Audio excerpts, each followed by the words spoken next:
ಹುಟ್ಟಿದ ವಾರ ಹೇಳುತ್ತೆ ನಿಮ್ಮ ಮದುವೆ ಯಾವಾಗ ಆಗುತ್ತೆ ಅಂತ. ಸ್ನೇಹಿತರೆ, ಮನುಷ್ಯನ ಹುಟ್ಟಿದ ವಾರದ ಮುಖಾಂತರ ನಾವು ತಿಳಿದುಕೊಳ್ಳಬಹುದು ಅವರ ಮದುವೆ ಯಾವಾಗ, ಯಾವ ವಯಸ್ಸಿನಲ್ಲಿ ಆಗುತ್ತೆ ಅಂತ. ಈ ವಿಡಿಯೋದಲ್ಲಿ ನಾವು ಪುರುಷರು ಹಾಗೂ ಸ್ತ್ರೀಯರು ಇಬ್ಬರ ಬಗ್ಗೆನೂ ಮಾಹಿತಿ ಕೊಡುತ್ತೇವೆ. ಹಾಗಾದ್ರೆ ಬನ್ನಿ, ತಡ ಮಾಡದೆ ಮಾಹಿತಿ ತೆಗೆದುಕೊಳ್ಳೋಣ. ಭಾನುವಾರ.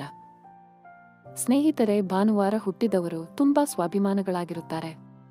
ಸರಾಸರಿಯ ಆಧಾರದ ಮೇಲೆ ಈ ದಿನದಂದು ಹುಟ್ಟಿದ ಸ್ತ್ರೀಯರಿಗೆ 18 ರಿಂದ 21 ವರ್ಷ ವಯಸ್ಸಿನ ಅಂತರದಲ್ಲಿ ಮದುವೆಯಾಗುತ್ತೆ. ಇನ್ನು ಪುರುಷರು 25 ರಿಂದ 28 ವರ್ಷದ ಒಳಗೆ ಅವರ ಮದುವೆಯಾಗುತ್ತೆ.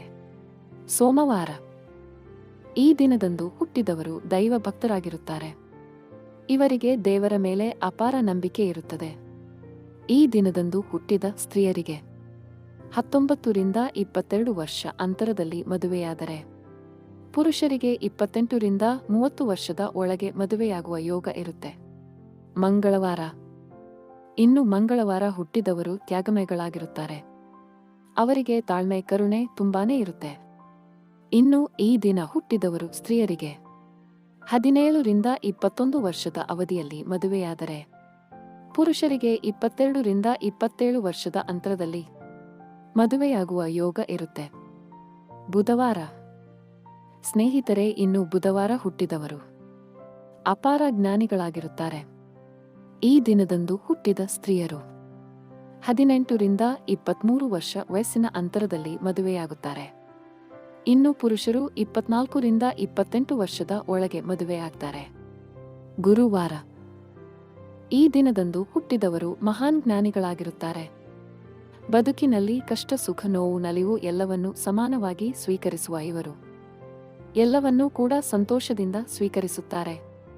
ಈ ದಿನದಂದು ಹುಟ್ಟಿದ ಸ್ತ್ರೀಯರು 21 ರಿಂದ 25 ವರ್ಷದ ಅಂತರದಲ್ಲಿ ಮದುವೆಯಾದರೆ, ಪುರುಷರು 22 ರಿಂದ 30 ವರ್ಷದ ಮಧ್ಯದಲ್ಲಿ ಮದುವೆಯಾಗುತ್ತಾರೆ. ಶುಕ್ರವಾರ. ಶುಕ್ರವಾರದಂದು ಜನಿಸಿದವರು ಎಲ್ಲರನ್ನೂ ಪ್ರೀತಿಸುವ ಗುಣವನ್ನು ಹೊಂದಿರುತ್ತಾರೆ. ಈ ದಿನದಂದು ಹುಟ್ಟಿದ ಸ್ತ್ರೀಯರು 20 ರಿಂದ 26 ವರ್ಷ ವಯಸ್ಸಿನವರಿಗೆ ಮದುವೆಯಾಗುವ ಯೋಗ ಇರುತ್ತೆ. ಇನ್ನು ಪುರುಷರಿಗೆ 22 ರಿಂದ 35 ವರ್ಷದವರೆಗೆ ಮದುವೆಯಾಗುವ ಯೋಗ ಇರುತ್ತೆ. ಶನಿವಾರ. ಇನ್ನು ಶನಿವಾರ ಜನಿಸಿದವರು ತುಂಬಾ ಕೋಪಿಷ್ಠರಾಗಿರುತ್ತಾರೆ. ಅವರಿಗೆ ಮುಂಗೋಪ ಜಾಸ್ತಿ ಇರುತ್ತೆ.